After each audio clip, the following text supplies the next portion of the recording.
Hello friend, स्वागत है आप सभी का हमारे इस यूट्यूब के चैतन्य क्लासेस में। हम लोग डेली के एमसीक्यूज के तहत आज भी हम लोग कुछ एमसीक्यूज को कवर करेंगे। और हम ये जो एमसीक्यूज कर रहे हैं आने वाले एग्जाम में बिहार एसएससी, सीटेट या फिर बीपीएससी, डीएलएड का एग्जाम जो अभी हाल ही में होने वाला है, और अभी जो भी बच्चे सीटेट के फॉर्म भरे हैं उनके लिए भी, और बिहार कांस्टेबल का जो एग्जाम होगा, यूपी दरोगा और किसी भी स्टेट पीसीएस के एग्जाम के लिए ये क्लास काफी ज्यादा लाभकारी सिद्ध होगा आपके लिए। अगर आप इस क्लास को करते हैं तो आपको देखने को मिलेगा कि बहुत से ज्यादा प्रश्न आप सॉल्व कर पा रहे हैं, क्योंकि हम जितने भी प्रश्न एमसीक्यूज करा रहे हैं आपको, ये किसी न किसी स्टेट पीसीएस के क्वेश्चंस का ही लिया गया प्रश्न है। आप इन सभी क्वेश्चंस को करें, आपको अपने आप में कुछ नजर आएगा कि अच्छा हो रहा है। चलिए आज का क्लास स्टार्ट करते हैं। और आज का जो क्लास है हमारा, ये मिक्स्ड क्वेश्चंस है। इसमें आज मिला जुला प्रश्न है, 50 क्वेश्चन, वही फटाफट 50 प्रश्न। हम लोग दूसरा क्लास कर रहे हैं फटाफट 50 का। चलिए पहला क्वेश्चन जो पढ़ते हैं हम लोग, उसे क्या है। नमक सत्याग्रह के दौरान बिहार के लोगों ने नमक बनाने के साथ साथ सरकार के विरुद्ध किस कर का विरोध करने का विकल्प चुना। तो कौन सा कर का विरोध करने का विकल्प चुना था नमक कर के विरुद्ध?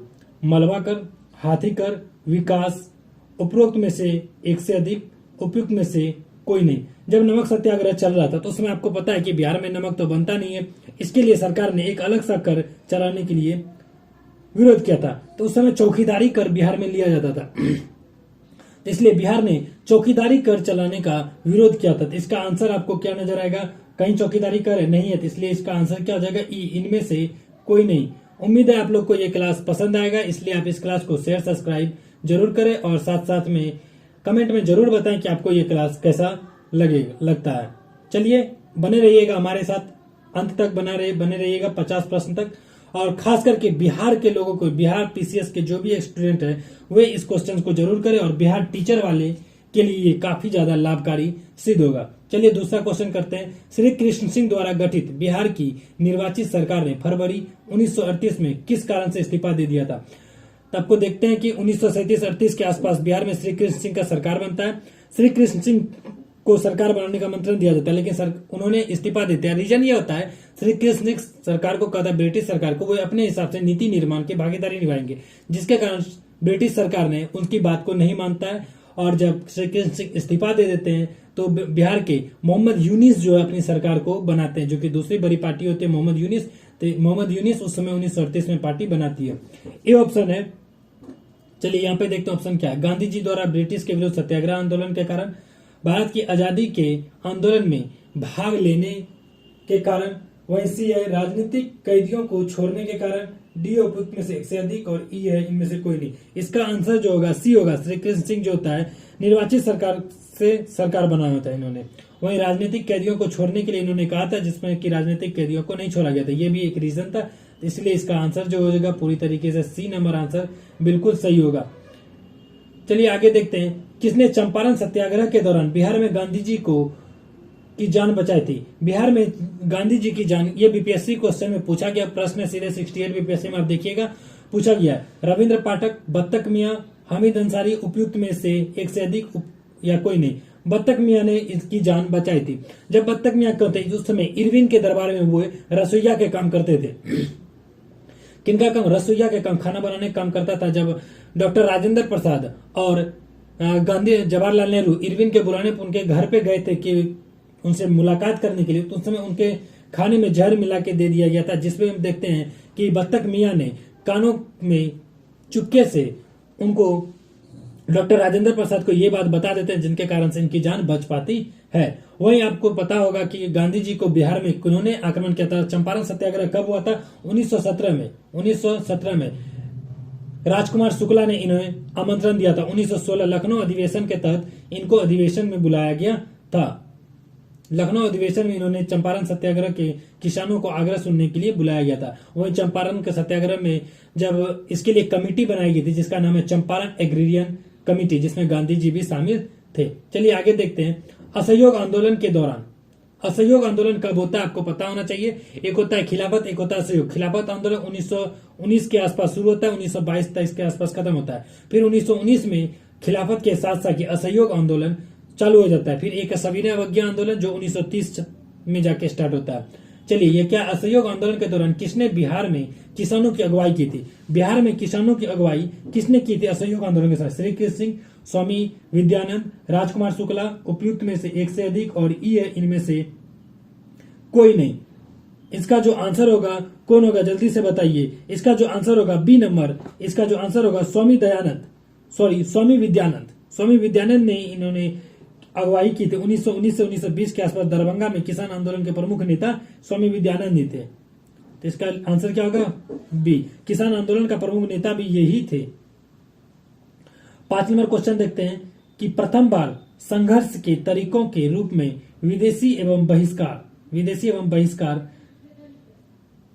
स्वदेशी एवं बहिष्कार किसके दौरान अपनाए गए थे?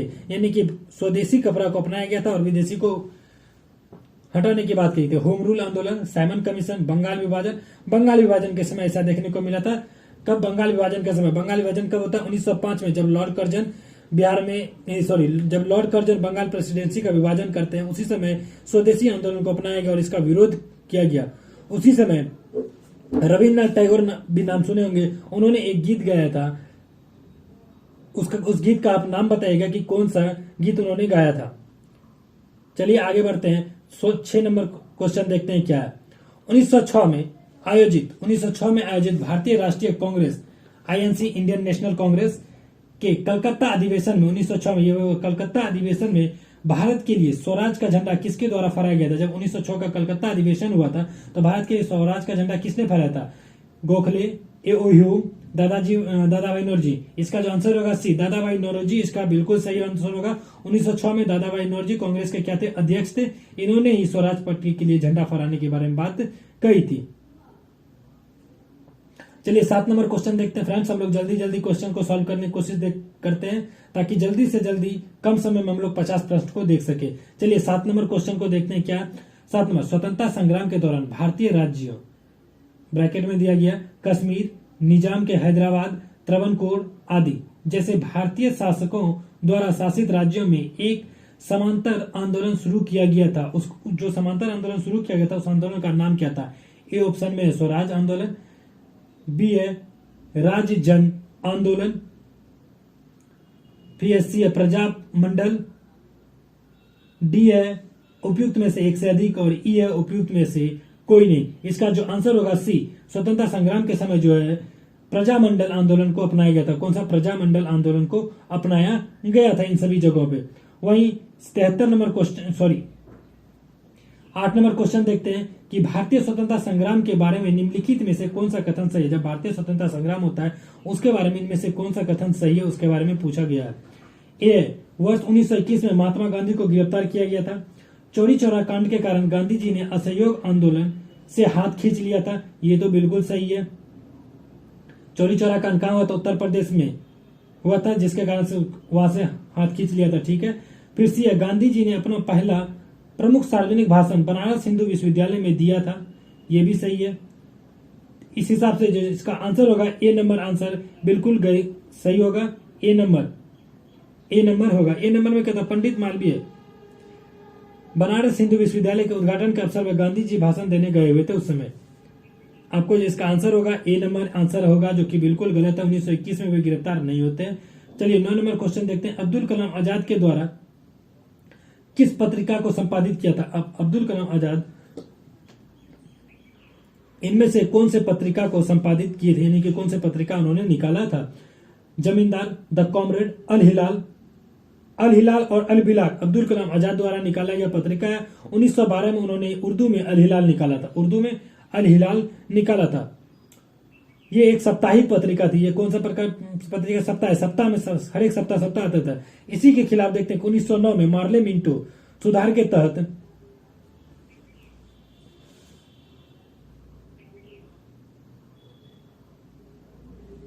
चलिए आगे बढ़ते हैं।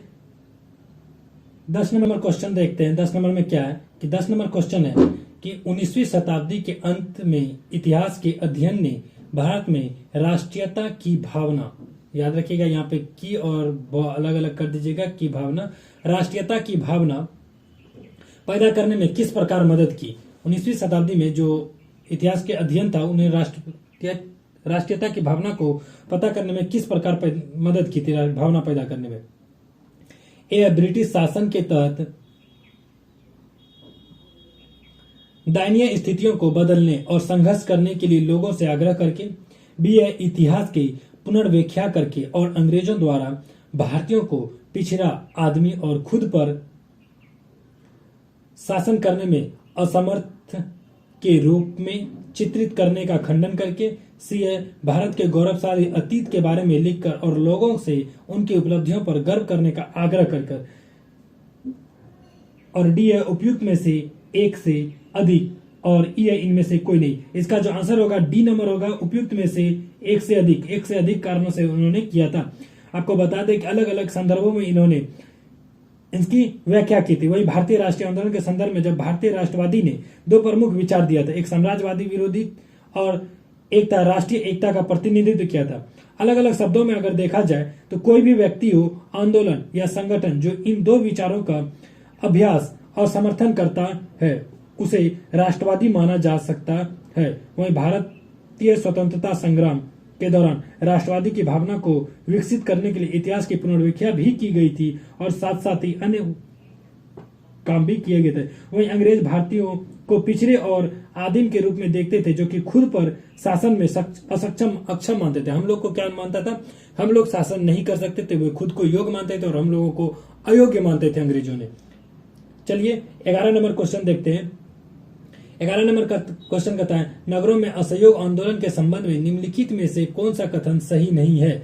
नगरों में असहयोग आंदोलन के संबंध में निम्नलिखित में से कौन सा कथन सही नहीं है? पहला है ऑप्शन, आंदोलन केवल उच्च जातियों के अमीरों ने भाग लिया। बी है, मद्रास के जस्टिस पार्टी द्वारा भी काउंसिल के चुनावों का बहिष्कार किया गया। तीसरा है, हजारों छात्रों ने सरकारी नियंत्रण वाले स्कूलों को छोड़ दिया और प्रधानाध्यापक और शिक्षकों ने इस्तीफा दे दिया और वकीलों ने प्रैक्टिस छोड़ दी। इनमें से कौन सा आंसर होगा? 1 और 2, 1, 3 उपयुक्त में से कोई एक से अधिक, या फिर केवल 2, 3, या फिर कोई नहीं। इनमें से आंसर क्या होगा कि किस हिसाब से किया था? इसका जो आंसर हम देखते हैं, इसका आंसर ए नंबर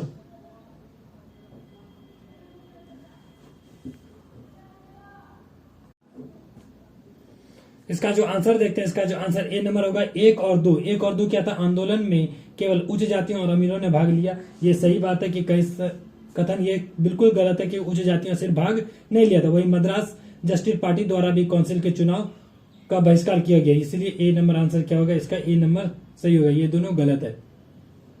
चलिए 12 नंबर क्वेश्चन देखते हैं कि एक सन्यासी जो फिजी में एक गिरमिटिया मजदूर के रूप में काम करने के बाद उस जिले में अपनी पीठ पर तुलसीदास रामायण की एक प्रति लेकर आया था, जिससे वह ग्रामीण श्रोताओं को छंद सुनाता था। और यहाँ जिस किसान नेता का जिक्र है वो यानी कि इन सब के बारे में किस किसान नेता के बारे में कहा जा रहा है वो बताना है। बाबा रामचंद्र के बारे में बताया गया, झिंगुरी सिंह के बारे में बताया गया, श्री यदुनंद शर्मा के बारे में बताया गया है, या फिर इनमें से एक से अधिक के बारे में ये बात कही गई है, या इनमें से कोई नहीं। इसका जो आंसर आप देखते हैं, इसका जो आंसर होगा ए नंबर आंसर, बाबा रामचंद्र के बारे में ये बात कही गई है। इन्होंने अवध में किसान आंदोलन 1918 से 1922 का भी नेतृत्व इन्होंने ही संभाला था और एक सन्यासी थे। ये एक प्रकार के क्या थे? सन्यासी बाबा रामचंद्र के नाम से जाने जाते थे। वही 13 नंबर क्वेश्चन देखते हैं। ऑल इंडिया हरिजन संघ की अंबेडकर स्थापना 1932 में किसके द्वारा की गई थी? ऑल इंडिया हरिजन संघ की अंबेडकर स्थापना 1932 में किसके द्वारा की गई थी? 13 नंबर क्वेश्चन ए है, doctor B R Ambedkar, Jagjivan Ram, Mahatma Gandhi, एक से अधिक, और इनमें से कोई नहीं। इसका जो आंसर होगा सी नंबर, एक से अधिक होगा। क्या होगा? सी नंबर, एक से अधिक होगा। महात्मा गांधी जी ने। महात्मा गांधी ही देखते हैं कि साउथ अफ्रीका में भी नटाल इंडियन कांग्रेस 1994 में स्थापना करते हैं। वहीं ट्रांसवाल ब्रिटिश इंडियन एसोसिएशन 1902 में, हरिजन सेवक संघ का स्थापना 1932 में। याद रखिए, हरिजन सेवक संघ के बारे में ज्यादा पूछा जाता है। कब करता है? 1932 में इनकी स्थापना करती है। चलिए आगे देखते हैं कि 14 नंबर क्वेश्चन क्या करता है। 14 नंबर, 20 फरवरी 1947 को प्रधानमंत्री इटली ने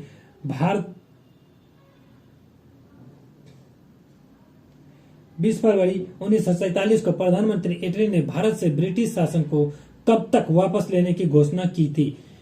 ए है जून 1948, बी है अगस्त 1947, सी है अगस्त 1948, डी है उपयुक्त में से एक से अधिक और ई है इनमें से कोई नहीं। इसका जो आंसर होगा 14 नंबर का ए नंबर होगा। 20 फरवरी 1947 को उन्होंने इसकी घोषणा की थी। 20 फरवरी नहीं है, 20 फरवरी 1947 को, जून 1948 तक।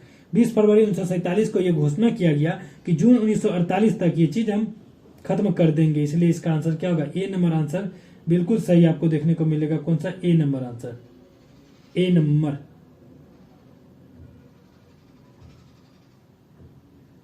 ये लिख दिया, आप यहां देख लीजिएगा। 15 नंबर, स्वराज दल की स्थापना बिहार में किसने की थी? बिहार में स्वराज दल की स्थापना किसने की थी? बंकिम चंद्र मित्र, श्री कृष्ण सिंह, और इसका हो गया आंसर हमारा मिल गया बी नंबर। श्री कृष्ण सिंह बिहार में स्वराज दल की स्थापना की थी। और इसका गठन लगभग स्वराज दल का गठन जो किए थे, जबकि राष्ट्र स्तर पर, पूरे नेशनल स्तर पर स्वराज दल का गठन कौन किया था? मोतीलाल नेहरू और चित्तरंजन दास, इन्होंने किया था। 1923 के आसपास इन्होंने किया था। 16 नंबर क्वेश्चन देखते हैं, इनमें से किसने हुमायूं को यह प्रस्ताव दिया था कि यदि उसे बंगाल पर अधिकार करने दिया गया तो वह बिहार को समर्पित कर देगा और 10 लाख दिनार की वार्षिक श्रद्धांजलि अर्पित करेगा? ऑप्शन है बहादुर शाह, शेर खां, बैरम खां, उपयुक्त में से एक से अधिक और डी है इनमें से कोई नहीं। इसका जो आंसर होगा शेर खां ने दिया था ये चीज। शेर खां ने हुमायूं को यह प्रस्ताव दिया था कि अगर आप बंगाल को हमारे नाम कर देते हैं तो हम आपको बिहार को समर्पित कर दीजिएगा तो हमको 10 लाख दिनार रुपया वार्षिक नजराना के तौर पर प्रत्येक साल आपको दिया करेंगे। चलिए 17 नंबर क्वेश्चन देखते हैं कि विक्रमशिला विश्वविद्यालय किनके द्वारा स्थापित की गई थी? विक्रमशिला विश्वविद्यालय गोपाल, धर्मपाल, देवपाल, एक से अधिक और इनमें से कोई नहीं। अगला ऑप्शन है, इसका जो आंसर होगा बी नंबर ऑप्शन। इसका स्थापना धर्मपाल द्वारा, किसके द्वारा? पाल वंश का शासक था धर्मपाल, इन्हीं के द्वारा 8 से 9 ईस्वी के आसपास के दौरान किया गया था। ये कहां पे स्थित है ये आप कमेंट में बताइए। विक्रमशिला विश्वविद्यालय किस बिहार के किस जगह पे स्थित है ये आप कमेंट में बताइए। इनमें से बिहार के प्रथम राज्यपाल कौन हुए? इनमें से बिहार का प्रथम राज्यपाल Sir Maurice Garnier Hallett, Sir James David Shipton, Sir Hugo Day, एक से अधिक कोई नहीं, Sir James David Shipton. B number answer जो इसका बिल्कुल सही होगा। ये 17 अप्रैल 1878 को लंदन में हुआ था इनका जन्म। और ये बिहार में गवर्नर के रूप पद पर 1 अप्रैल 1936 से 10 मार्च 1947 तक 1 अप्रैल 1936 से 10 मार्च 1937 तक बिहार के गवर्नर के पद पे ये रहा था। 19 number, Mahatma Gandhi and Bihar some reminiscences, Mahatma Gandhi and Bihar some reminiscences लेखक कौन है? इसके जो लेखक है कौन है? डॉक्टर राजेंद्र प्रसाद, जेपी नारायण, कर्पूरी ठाकुर, एक से अधिक, इनमें से कोई नहीं। इसका जो आंसर होगा ए नंबर, डॉक्टर राजेंद्र प्रसाद इसके लेखक है। इसके अलावा भी उन्होंने अलग अलग बातें भी लिखी है। चंपारण सत्याग्रह। चलिए आगे देखते हैं 20 नंबर क्वेश्चन, बिहार का सबसे पुराना गिरजाघर कौन सा है? बिहार का सबसे पुराना गिरजाघर कौन सा है? इसका नाम आपको पता होना चाहिए। ये क्वेश्चन कई बार पूछा जा चुका है। सबसे पुराना गिरजाघर तो बिहार का था पादरी हवेली, 1713 में इसको बनाया गया था। कब? 1713 में इसे बनाया गया था। चलिए 21 नंबर क्वेश्चन देखते हैं कि दिवंगत अभिनेता कुमुदलाल गोंगली, जिन्हें उनके मंचई नाम अशोक कुमार से भी जाना जाता है, का जन्म बिहार के निम्नलिखित में से कब हुआ था? ये फ्रेंड्स पुराना क्वेश्चन है, 1922 के आसपास का क्वेश्चन है, इसलिए इसका क्वेश्चन आपको हम सीधा सा बताते हैं। इसका जो आंसर होगा सी, भागलपुर होगा इसका आंसर। चलिए आगे देखते हैं 22 नंबर क्वेश्चन देखते हैं। प्राचीन काल में गंगा के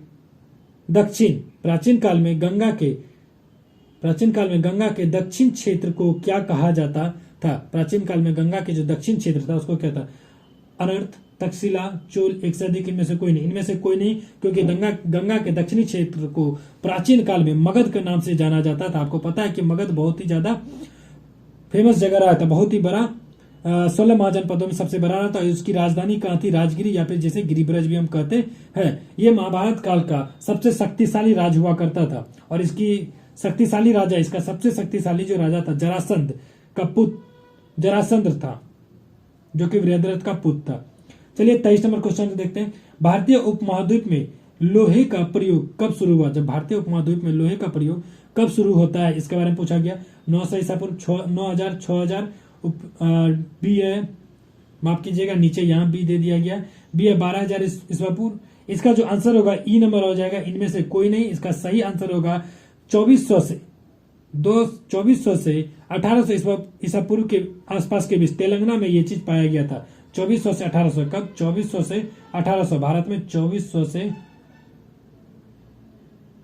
1800 के आसपास तेलंगाना में इसका पाया गया है। वहीं 24 नंबर क्वेश्चन, दूसरी शताब्दी के आसपास रचित संस्कृत के शिलालेख के अनुसार सुदर्शन झील का एक कृत्रिम जलाशय की मरम्मत किसने की थी? सुदर्शन झील का मरम्मत किसने किया था, यह पूछा जा रहा है। हर्ष, कनिष्क, रुद्रदामन, उपयुक्त में से कोई नहीं। रुद्रदामन द्वारा इसकी क्या किया जाता है?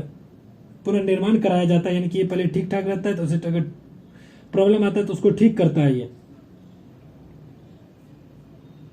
फ्रेंड्स, आप सभी को ये क्लास उम्मीद है अच्छा लग रहा है। आप कमेंट में जरूर बताइए कि आपको ये क्लास कैसा लग रहा है, ताकि हम आने वाले समय में और भी ज्यादा से ज्यादा कोशिश करें कि हम लोग फटाफट 50 सीरीज जो है आप लोग के लिए लगातार लाएं, और आप लोग इस क्लास से जुड़िए। उम्मीद है आप लोग को ये क्लास, आप अगर मैच करके देखिए तो बीपीएससी सारा क्वेश्चन लगभग बीपीएससी और यूपीएससी से रिलेटेड क्वेश्चन आपको यहाँ पे देखने को मिलेगा। इसीलिए ये बिहार टीचर और सीटेट डीएलएड सभी के लिए काफी ज्यादा लाभदायक ये सिद्ध है। चलिए 25 नंबर क्वेश्चन देखते हैं। झांसी के पास देवगढ़ का मंदिर और इलाहाबाद के पास गढ़वा मंदिर में बनी मूर्तियां किस काल के महत्वपूर्ण अवशेष है? मौर्य काल, गुप्त काल, राष्ट्रकूट काल, उपयुक्त में से एक से अधिक, या फिर उपयुक्त में से कोई नहीं। इसका जो आंसर होगा बी नंबर आंसर होगा, गुप्त काल से संबंधित है। झांसी के आसपास का जो ये मंदिर है देवगढ़ का, ये इलाहाबाद के पास गढ़वाल मंदिर में बनी मूर्ति गुप्त कला के महत्वपूर्ण अवशेष से प्राप्त होता है। ये लगभग गुप्त साम्राज्य में 320 और 550 ईस्वी के बीच उत्तरी मध्य और दक्षिणी भारत के कुछ हिस्सों में फैला हुआ था। चलिए आगे देखते हैं 26 नंबर क्वेश्चन। निम्नलिखित में से किस युद्ध में मुख्य विरोधियों का उल्लेख नहीं किया गया है? चलिए ऑप्शन देख लेते हैं। हल्दी घाटी का युद्ध, महाराणा प्रताप और अकबर, पानीपत का प्रथम युद्ध, बाबर और इब्राहिम लोदी हो गई ऑप्शन मेरे अंदर से। सी नंबर पानीपत का द्वितीय युद्ध, टीपू सुल्तान और मराठा। डी नंबर उपयुक्त में से एक से अधिक, और ई है इनमें से कोई नहीं। इसका जो आंसर होगा सी नंबर जो है गलत है। सी नंबर पानीपत का जो प्रथम, आपको बता दे, पानीपत का सबसे पहला युद्ध 1526 में हुआ था, दूसरा जो होता है 1556 में, और तीसरा होता है 61 में जाकर 1761 के आसपास के ज्यादा। और पहला पानीपत का युद्ध, प्रथम पानीपत का युद्ध जिहारुद्दीन, जिसे बाबर और दिल्ली के लोदी वंश के साथ होता है, जिसमें सुल्तान इब्राहिम लोदी के बीच लड़ा गया यह युद्ध था, जिसमें कि बाबर जीत जाता है। वहीं आगे देखते हैं पानीपत का दूसरा युद्ध जो होता है अकबर और हेमचंद यानी कि विक्रादित्य, अकबर और हेमू के बीच होता है, अकबर और हेमू के बीच होता है। इसलिए इसका आंसर जो सी नंबर पानीपत का द्वितीय युद्ध, ये बिल्कुल गलत है। इसलिए इसका आंसर क्या होगा? सी नंबर होगा। दिल्ली सल्तनत के दौरान मुकद्दम या चौधरी पद का इस्तेमाल किनके लिए किया जाता था? दिल्ली शासन पे मुकद्दम या चौधरी का नाम किनके लिए किया जाता है? गांव या सरपंच, राजस्व अधिकारी, गांव के लेखाकार, उपयुक्त में से कोई नहीं या उपयुक्त में से एक से अधिक। इसका जो आंसर होगा ए, गांव के सरपंच के लिए किया जाता था। तबकात अकबरी, जिसे कभी कभी अबुल फजल के अकबरनामा से अधिक विश्वसनीय माना जाता है। तबकात अकबरी किसके द्वारा लिखा गया था? तबकात अकबरी कौन लिखा था? इसका आंसर पूछा जा रहा है। गुलबदन बेगम, निजामुद्दीन अहमद, अब्दुल हामिद लाहौरी, या फिर उपयुक्त में से एक से अधिक, या फिर कोई नहीं। इसका जो आंसर होगा answer B number Nizamuddin Ahmad, जिसे ओलिया के नाम से भी जाना जाता है, इन्होंने ही लिखा था। तबकात अकबरी जो होता है ये अकबरनामा से अधिक ज्यादा साक्ष्य यानी कि अधिक ज्यादा इंपोर्टेंट माना जाता है। चलिए आगे देखते हैं 29 नंबर क्वेश्चन। इनमें से किस प्रसिद्ध शासक ने अपनी माता के नाम पर विजयनगर के पास नागलपुरम की एक उपनगरीय बस्ती की स्थापना की थी? कृष्णदेवराय, हरिहर, बुक्का, उपयुक्त में से एक से अधिक, उपयुक्त में से कोई नहीं। इसका जो आंसर होगा, अपनी माता के नाम से नागलपुर की स्थापना कौन किया था? कृष्णदेवराय किया था। कृष्णदेवराय ये कौन से वंश के शासक थे? ये तुलु वंश के शासक थे। कौन से वंश के? तुलु वंश के। जबकि हरिहर एवं बुक्का कौन था? संगम वंश का शासक था। अब ये बताइएगा विजयनगर साम्राज्य की स्थापना कब किया गया था और किसने किया था? 1940 में पटना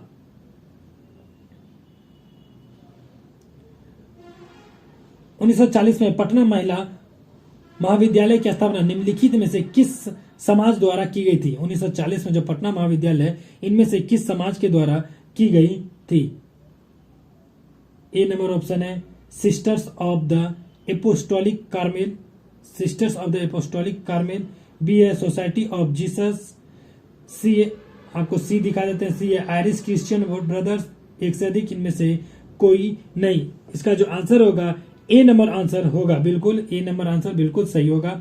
चलिए 31 नंबर क्वेश्चन देखते हैं।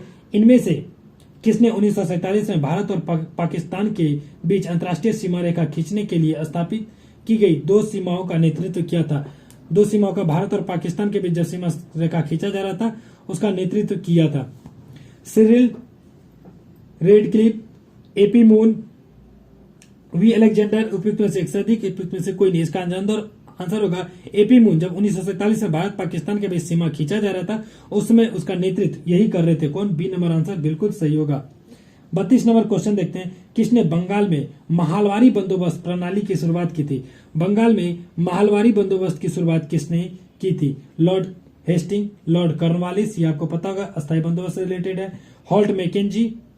उपयुक्त में से कोई नहीं। आपका जिसका आंसर यहीं पे हमको मिल गया, इसलिए हम थोड़ा स्लो हो गए। सी नंबर आंसर बिल्कुल सही होगा। हॉल्ट मैकेंजी 1822 के आसपास हमें देखने को मिलता है। ये बंगाल में महलवारी व्यवस्था को स्थापित करते हैं।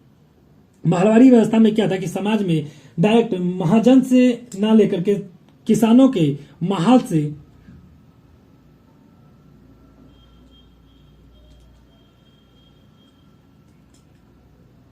इसमें क्या होता था, कलेक्टर जो था गांव के जमीन में का जाकर के पूरा निरीक्षण करता था। उसके बाद नाप जोक के आधार पर तय करता था कि किसे कितना कर देना है, और ये सभी कर गांव के महाल को जमा कर देना पड़ता था, और वो जाकर फिर अंग्रेजों को देते थे। जबकि अस्थायी बंदोबस्त एक बार अगर तय कर दिया तो उतना ही देना पड़ता था। लगभग 33% कर उसमें देना पड़ता था। 33% एरिया पे लगाया गया था शायद। 1940 में विनोबा भावे ने व्यक्तिगत सत्याग्रह कहां से आरंभ किया था? व्यक्तिगत सत्याग्रह विनोबा भावे कहां से आरंभ किया था? 1940 में पुन्नारवायल केरल से। बीसी ने ऊपर नीचे हो गया, आप थोड़ा देख लीजिएगा। सी पावनार महाराष्ट्र से, और डी है खेरा जिले नडियाद, सॉरी बी नंबर है खेरा जिले में नडियाद गुजरात से। इसका जो आंसर सीधा होगा पवनार महाराष्ट्र से। और बिहार में व्यक्तिगत सत्याग्रह किन्होंने प्रारंभ किया था? बिहार में पहला व्यक्तिगत सत्याग्रह, दूसरा व्यक्तिगत सत्याग्रह कौन थे? इसका आंसर दीजिए। पहला और दूसरा को था विनोबा भावे। लगभग वर्ष 1958 में रेमन मैग्सेसे पुरस्कार भी इन्हें मिला था, और मरणोपरांत भारत रत्न से सम्मानित किया गया। विनोबा भावे को भारत रत्न से मरणोपरांत सम्मानित किया गया था, जो भारत का सर्वोच्च नागरिक सम्मान है। वही देखते हैं 34 नंबर क्वेश्चन। 1918 में मोंटफोर्ट सुधारो, 1918 यानी कि 1919 में मोंटेग्यू चेम्सफोर्ड जो अधिनियम आया था उसके बारे में पूछा जा रहा है शायद। 1918 में मोंटफोर्ट सुधारों पर कांग्रेस ने एक महत्वपूर्ण रुख अपनाया, जिसके कारण पुराने उदारवादी अवशेष टूट गए, जिन्होंने गठन किया इंडियन नेशनल लिबरल फेडरेशन का, भारत सेवक समाज का, सी नंबर स्वराज पार्टी का। उपयुक्त में से एक से अधिक, उपयुक्त में से कोई नहीं। इसका जो आंसर होगा ए नंबर आंसर बिल्कुल सही होगा। इंडियन नेशनल लिबरल फेडरेशन इसका सही होगा। फ्रेंड्स, अगर आप सभी को ये क्लास अच्छा लगता है तो इस क्लास को जरूर आप शेयर करें, और आपके लिए ये सभी क्लास बहुत ही ज्यादा महत्वपूर्ण सिद्ध होगा। चलिए आगे देखते हैं 35 नंबर क्वेश्चन। कैबिनेट मिशन निम्नलिखित में से किसके लिए भारत भेजा गया था? कैबिनेट मिशन भारत जो भेजा गया था, किस चीज के लिए भेजा गया था? एक है राष्ट्रीय सरकार की स्थापना के लिए, दूसरा है सत्ता के हस्तांतरण के लिए संवैधानिक व्यवस्था तैयार करने के लिए, बी है पाकिस्तान के लिए जिन्ना की मांग ब्यौरा पर काम करने के लिए। चलिए ऑप्शन में देखते हैं क्या सही है। ए केवल 3 सही है, यहाँ पे दे दिया गया है ए केवल 3 सही है, केवल 1, केवल 2, 1 से अधिक, इनमें से कोई नहीं। ऑप्शन आप देख लिए, इनमें से क्या होगा इसका आंसर, जल्दी से आप बताने की कोशिश करिए।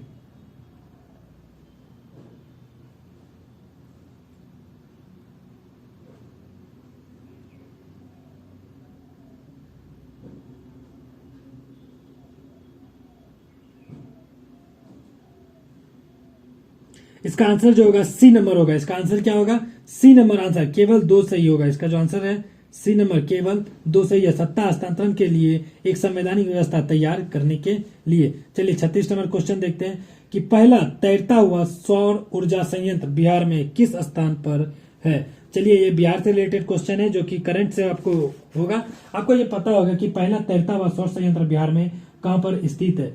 ये बिहार में आपको जो है पश्चिम बंगाल, सॉरी ऑप्शन कहा गया जी, कदीराबाद दरभंगा, बी है दिलबरपुर दरभंगा जमालपुर। इसका जो आंसर होगा ए कदीराबाद दरभंगा बिहार का पहला तैरता हुआ सौर केंद्र है। वहीं दूसरा तैरता हुआ केंद्र कहां पे बिहार में स्थापित किया गया, ये आप कमेंट बॉक्स में जरूर बताइए। चलिए 37 नंबर क्वेश्चन देखते हैं।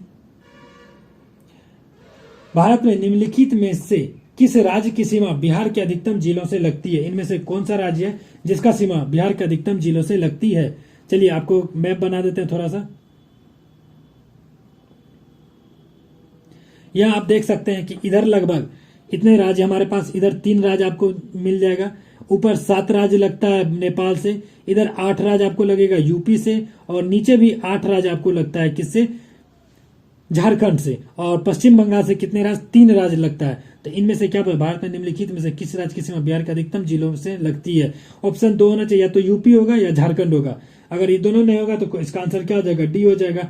चलिए इसका आंसर क्या होगा, आप देख सकते हो ऑप्शन क्या है, पश्चिम बंगाल, उत्तर प्रदेश, झारखंड, उत्तर प्रदेश। चलिए क्या होगा, उत्तर प्रदेश और झारखंड ये दोनों का सीमा लगता है 8-8 सीमा लगता है, इसलिए आंसर क्या हो जाएगा, डी नंबर आंसर हो जाएगा।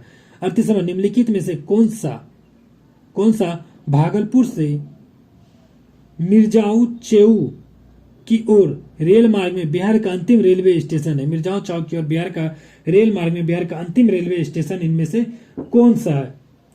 चलिए ऑप्शन देखते हैं, Kalgaon railway station, Pinpanti railway station, Ammapali railway station, एक से अधिक, इनमें से कोई नहीं। इसका आंसर होगा अम्मापाली रेलवे स्टेशन। भागलपुर मिर्जा तेलू के रेलवे मार्ग बिहार का अंतिम रेलवे स्टेशन जो है अम्मापाली रेलवे स्टेशन है। वही 39 नंबर क्वेश्चन देखते हैं कि बिहार में खनिज उत्पादन के संदर्भ में निम्नलिखित कथनों पर विचार कीजिए। रोहतास में पायराइट का सर्वाधिक भंडारण होता है। चूना पत्थर कैमूर भभुआ मुंगेर रोहतास जिले में पाया जाता है। तीसरा, जमुई जिले में सोने के भंडार पाए जाते हैं। उपयुक्त में से कौन सा कथन सही है, पूछा जा रहा है उपयुक्त में से कौन सा कथन सही है। इसका जो आंसर होगा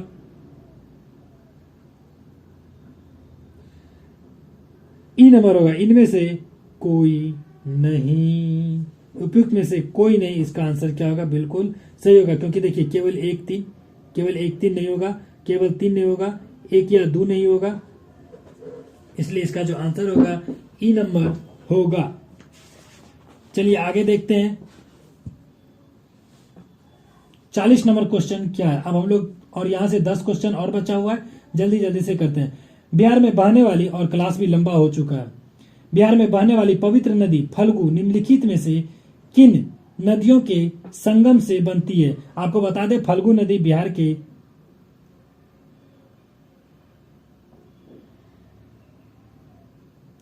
इधर से होकर के बहती है गंगा में, ये जो गंगा है इधर से करके जाती है फल्गु नदी।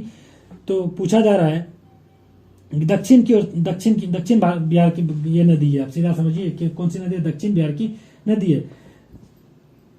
संगम में क्या पूछा गया, बिहार में बहने वाली पवित्र नदी फल्गु निम्नलिखित में से किन नदियों के संगम से बनती है। मोहना और लीलाजन नदी, सी है सोन और मोहना नदी, बी है लीलाजन और सोन नदी। उपयुक्त में से अधिक और उपयुक्त में से कोई नहीं। इसका नंबर जो होगा ए नंबर होगा।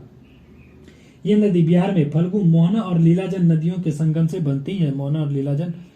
चलिए 41 नंबर क्वेश्चन था, बिहार में निम्नलिखित में से किस स्थान पर पहली बार चाय बागानों की स्थापना की गई थी। सबसे पहले बिहार में चाय बागान का स्थापना कहाँ किया था, सबको आप लोग को उम्मीद है कि पता होगा। ए है सुपौल, बी है ठाकुरगंज, सी है बहादुरगंज।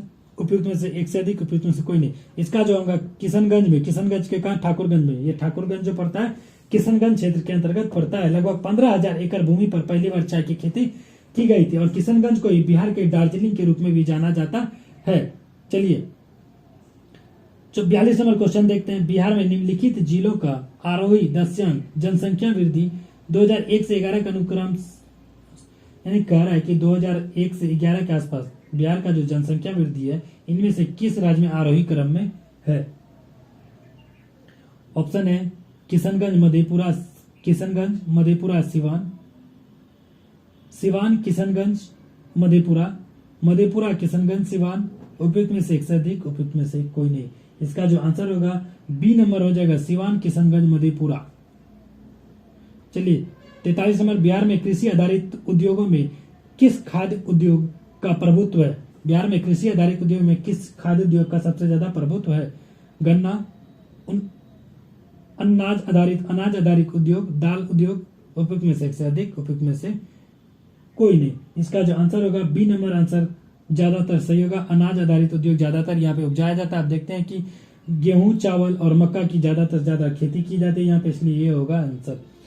वही 44 नंबर क्वेश्चन कहता है औटक में अपनी पहाड़ी यात्रा के अंत में सिंधु नदी अफगानिस्तान के किस नदी से जुड़ती है। ज्योग्राफी से क्वेश्चन आ गया। औटक में सिंधु नदी किस नदी से जाकर के जुड़ती है। इसका आंसर नंबर सी होगा, काबुली नदी। इसका जो आंसर है काबुली नदी पूरी तरीके से सही आंसर है। वहीं 45 नंबर क्वेश्चन देखते हैं। 45 नंबर क्वेश्चन में निम्नलिखित में से कौन सा विश्व सुप्रचरित वन्यजीव अभियान के जिसे 1973 में शुरू किया गया था, इनमें से कौन सा सुपरिचित अभियान है जिसे 1973 में शुरू किया गया था। सुंदरबन परियोजना, प्रोजेक्ट टाइगर, लायन प्रोजेक्ट। इसमें जो प्रोजेक्ट टाइगर शुरू किया गया था 1973 में, कौन सा टाइगर शुरू किया था। प्रोजेक्ट टाइगर भारत सरकार द्वारा शुरू किया गया एक बहुत ही फेमस योजना है जिसमें बाघों का संरक्षण के लिए चलाया गया था। चलिए आगे देखते हैं 46 नंबर क्वेश्चन। 6 मंडल के बारे में निम्नलिखित में से कौन सा कथन सत्य है। इनमें से कौन सा कथन है जो 6 मंडल के बारे में सही है। इसकी औसतन ऊंचाई 13 किलोमीटर, यह वायुमंडल का सबसे ऊपरी परत है। इस परत का तापमान ऊंचाई के साथ बढ़ता है। एक से अधिक, इनमें से कोई नहीं। इसका जो आंसर होगा ए नंबर आंसर बिल्कुल सही होगा। इसका जो औसतन ऊंचाई होता है 13 किलोमीटर होगा, बाकी सब ये सही नहीं है। 47 नंबर, पेंजिया से टूटा हुआ दक्षिणी महाद्वीप को क्या कहते हैं। जो पेंजिया से टूटा हुआ दक्षिणी महाद्वीप को क्या कहा जाता है। प्रशांत महासागर, लॉरेंस, गोंडवाना लैंड। क्या कहा जाता है, गोंडवाना लैंड। पेंजिया से टूटा दक्षिणी महाद्वीप को क्या कहा जाता है, गोंडवाना लैंड। भारत का जो ये वाला जो हिस्सा है, ये वाला जो हिस्सा देखते हैं दक्षिण का, ये गोंडवाना लैंड ही है। चलिए आगे देखते हैं 48 नंबर, आर्कटिक क्षेत्र और अंटार्कटिक महाद्वीप किसके निकट स्थित है। आर्कटिक और अंटार्कटिक, आर्कटिक क्षेत्र और अंटार्कटिक महाद्वीप किसके निकट स्थित है। अमेजन बेसिन, सहारा बेसिन, उत्तरी और दक्षिणी ध्रुव। सही है, उत्तरी और दक्षिणी ध्रुव बिल्कुल सही। जो पृथ्वी है, पृथ्वी के ये उत्तर पे आर्कटिक है और ये दक्षिण में जो देखते हैं अंटार्कटिका देखते हैं। दक्षिण में क्या देखते हैं, अंटार्कटिका देखते हैं। चलिए 49 नंबर क्वेश्चन देखते हैं। म्यांमार के साथ भारत के किन राज्यों की सीमाएं मिलती है। अगर हम भारत का बात करें यहां से, चलिए अगर हम भारत का बात करें यहां से जो अरुणाचल प्रदेश चालू होता है, इधर का राज्य जो भी होगा ये म्यांमार से लगेगा। सबसे पहले अरुणाचल प्रदेश हो जाएगा। क्या हो जाएगा, अरुणाचल प्रदेश होगा। इसमें देखिए अरुणाचल प्रदेश, मेघालय होगा कि नहीं होगा, मेघालय नहीं होगा। जहां जहां मेघालय होगा आप उसको सबसे पहले जल्दी से जल्दी छांटे। मेघालय जहां जहां है उसको छांट दीजिए। Arunachal Pradesh, Nagaland, Manipur, Mizoram. Arunachal Pradesh, Nagaland, Manipur, Mizoram. Arunachal Pradesh, Nagaland, Manipur, Mizoram. Arunachal Pradesh, Nagaland, Manipur, Mizoram. B number answer इसका क्या होगा, सही होगा। वही 50 नंबर क्वेश्चन देखते हैं। 50 नंबर में क्वेश्चन कहता है, ये थोड़ा बड़ा हो गया। निम्नलिखित में से कौन सा समुद्री जैव विविधता के दृष्टिकोण से दुनिया का सबसे समृद्ध क्षेत्र है, जिसमें ज्वार नदमुख, समुद्र तट, निकटवर्ती पर्यावरण के जंगल, समुद्री घास, प्रवाल भित्तियां, नमक दलदल और मैंग्रोव के साथ 21 द्वीप शामिल है। इनमें से कौन है सबसे बड़ा जिनके साथ इतना चीज हो रहा है। सुंदरबन का biosphere, Nanda Devi biosphere reserve, एक से अधिक मन्नार खाड़ी का बायोस्फीयर रिजर्व, या फिर कोई नहीं। इसका जो आंसर होगा मन्नार खाड़ी का biosphere reserve, B number answer बिल्कुल सही होगा। 51 नंबर क्वेश्चन भी देख ही लेते हैं। कोपेन के वर्गीकरण के योजना के अनुसार उत्तर प्रदेश और बिहार किस प्रकार के जलवायु क्षेत्र प्रदेश के अंतर्गत आता है? कोपेन का CWG और AW के दो प्रकार का आता है। उत्तर प्रदेश बिहार किसके अंदर उत्तर में आता है? तो उत्तर प्रदेश किसके अंतर्गत है? CWG किसके अंतर्गत था? CWG। कोपेन के वर्गीकरण के में विश्व के जलवायु को 6 समूहों में इन्होंने बांटा था। कौन कौन सा? उष्णकटिबंधीय, शुष्क जलवायु, कोष्ण शीतोष्ण, शीतल हिमवन जलवायु, वही शीत और उच्च भूमि जलवायु भूमि विभाजन किया था इन्होंने। उत्तर प्रदेश और बिहार को इन्होंने CWG के अंतर्गत रखा। वहीं 52 नंबर क्वेश्चन देख लेते हैं। आज का सबसे लास्ट क्वेश्चन यही है, भारत के क्षेत्रीय सीमा तट से कितने समुद्री मील या किलोमीटर तक समुद्र की ओर फैली हुई है? कितने क्षेत्र मील फैली हुई है?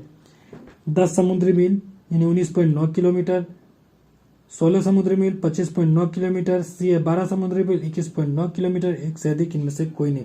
इसका जो आंसर होगा सी होगा, 12 किलोमीटर वाला बिल्कुल सही होगा। 12 मील जो होगा बिल्कुल सही होगा, यानी कि कोई भी होता है तो 12 मील के अंतर्गत अपना क्षेत्र के अंतर्गत भारत के क्षेत्र सीमा समुद्री मील इसका आंसर सी नंबर होगा। धन्यवाद फ्रेंड्स, आप सभी का हमारे साथ जुड़े रहने के लिए। उम्मीद है कि आपको ये क्लास पसंद आया हो। आपको ये क्लास अगर पसंद आता है तो शेयर सब्सक्राइब जरूर करें। आपको ये क्लास जो है आने वाले बिहार SSC, CGL, किसी भी प्रकार के कंप्यूटर, यहाँ तक कि BPSC टीचर हो या BPSC का एग्जाम हो, उन सभी एग्जाम के लिए ये आपको काफी ज्यादा लाभदायक सिद्ध होगा। धन्यवाद, मिलते हैं अगले क्लास में हम लोग। अगर आपको ये क्लास सुलभ लगता है तो आप इसे दोगुनी स्पीड में जरूर देखने की कोशिश कर लीजिए।